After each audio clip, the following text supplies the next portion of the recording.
The interview was supposed to be business as usual. Mel Gibson, the legendary actor and filmmaker, had agreed to appear on The Nightly Spotlight, a popular late-night talk show. The topic? His upcoming film. But what happened that night wasn't scripted. What started as a routine conversation quickly turned into one of the most shocking, unfiltered moments in live television history. Because when the topic of the Los Angeles wildfires came up, Mel didn't hold back. And what he said left the entire studio in stunned silence. At first, the interview followed the usual playbook: jokes, nostalgia, and lighthearted banter about his career. The audience was engaged, laughing at Mel's signature dry wit. Then the host, Michael Davidson, leaned in and asked, "So, Mel, you've been in California for decades. What do you make of these wildfires? Just Mother Nature doing her thing, or is there more to it?" Mel paused. Something in his expression changed. His relaxed posture stiffened. He took a deep breath, then leaned forward in his chair. And then, in a calm but deliberate voice, he said, "You ever notice these fires don't burn like normal fires?" The host blinked. What do you mean?" Mel's piercing blue eyes locked onto him.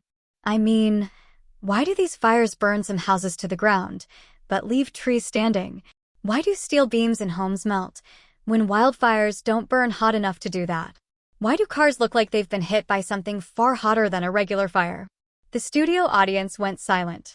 Even Michael Davidson, a seasoned interviewer who had handled Hollywood's biggest names, looked uneasy. Something about Mel's tone felt different. "I've seen wildfires before," Mel continued. "I know what they look like, how they spread. But a few years ago, I witnessed something that didn't make sense." The host adjusted his tie, shifting uncomfortably. "What exactly did you see?" Mel sighed. "I saw a fire start out of nowhere. No lightning strike. No power line explosion. Just fire. 1 second, it was fine. The next, boom. Flames. And the weirdest part? The fire didn't move naturally. It looked controlled." The host let out a nervous chuckle. "Controlled? Are you saying someone started these fires on purpose?" Mel's gaze never wavered. "I'm saying someone wanted this land cleared." Gasps rippled through the audience. Mel leaned back, his expression dark. "These fires always seem to hit areas where land is valuable, don't they? One day, it's a thriving neighborhood. The next, it's ash. And then, a few months later, that same land gets bought up for dirt cheap. By the same big corporations, the same elite investors." He shook his head. "You think that's a coincidence?" The host tried to regain control of the interview. "Mel, you're suggesting something serious here. Are you saying these fires aren't just natural disasters?" But Mel cut him off. "I'm saying, when something doesn't add up, you ask questions." The tension in the studio was palpable. Even the camera operators seemed frozen, waiting to see what would happen next. Then, Mel dropped an even bigger bombshell. "I've spoken to firefighters who have seen things they can't explain.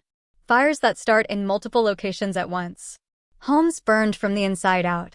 Cars melted, but trees next to them left untouched. And you know what else?" The host swallowed hard. "What?" Mel's voice was barely above a whisper. "They've been told not to talk about it." Another wave of gasps erupted from the audience. This wasn't conspiracy talk. This was coming from someone who had been in the industry for decades. Someone who had resources, connections, and first-hand experiences. The host cleared his throat. "Mel, these are serious allegations. Are you saying these fires are being—" Mel cut him off again. "I'm saying people need to wake up. Look at where these fires happen. Look at who benefits. Follow the money." Silence. Then, the broadcast was suddenly cut. The screen went black for a few seconds before cutting to a commercial break. When the show returned, Mel Gibson was gone. The host, now visibly shaken, gave a rehearsed line about technical difficulties and quickly moved on to another segment. But it was too late. Because the internet had already exploded, Mel Gibson exposes something about the LA wildfires no one noticed on live TV. The interview was supposed to be business as usual. Mel Gibson, the legendary actor and filmmaker, had agreed to appear on The Nightly Spotlight, a popular late-night talk show. The topic? His upcoming film. But what happened that night wasn't scripted. What started as a routine conversation quickly turned into one of the most shocking, unfiltered moments in live television history. Because when the topic of the Los Angeles wildfires came up, Mel didn't hold back. And what he said left the entire studio in stunned silence. A sudden shift in the interview at first,